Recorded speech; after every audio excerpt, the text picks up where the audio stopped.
Como que você define responsabilidade fiscal? Simples. Eu fico surpreso de você fazer uma pergunta dessa, porque deveria ser óbvio, né? Basicamente é você gastar menos do que arrecada, ou pelo menos ter uma previsibilidade da sua dívida. Por isso que uma regra fiscal é importante. Porque por mais que ela não seja boa, ela vai te dar uma previsibilidade daquilo que você sabe quanto que vai estar a dívida daqui 5, 10, 15, 20 anos. Então, não, eu perguntei, não porque eu não saiba, mas porque eu gosto de saber como as pessoas definem os marcos premissas, a partir valores, dos quais elas estão pensando. claro. E você notou que ao longo da tua resposta você deslocou o eixo. Porque você começou de um ponto de vista incrivelmente austero. Exato.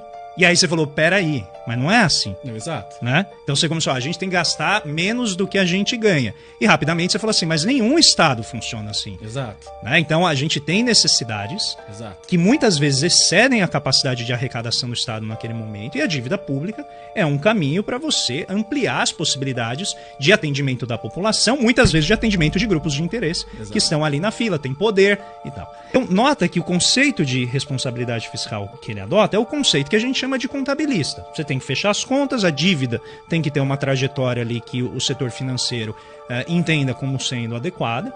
E quando você joga para o setor financeiro decidir, você gera dívida de 256% do PIB no Japão, 146% do PIB nos Estados Unidos, 113% do PIB no Canadá e 73% do PIB aqui no Brasil, e o mundo vai acabar, porque a gente está em 73 ou vai chegar em 78. Há várias formas de ter responsabilidade fiscal.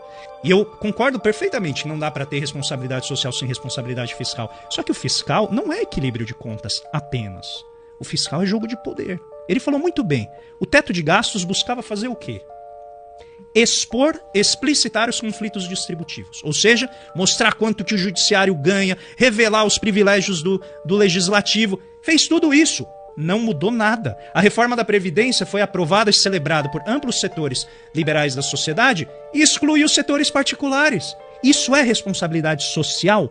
Ter uma política, uma reforma que é feita e ela isola determinados grupos com profundos privilégios, eu não acho que isso é responsabilidade fiscal, ainda que a dívida esteja, eventualmente pelo teto de gastos, sendo estabilizada. Eu não acho que é responsabilidade fiscal quando você tem uma deterioração dos serviços públicos. E note, eu não estou nem falando aqui da minha visão. O Bolsonaro, no final de 2022, quando ele já tinha perdido a eleição, ele vai lá de joelhos, vota a PEC da transição, porque senão eu não vou conseguir pagar a bolsa de estudo. Sim. A responsabilidade fiscal que não sacrifica programas sociais é a responsabilidade fiscal que eu defendo.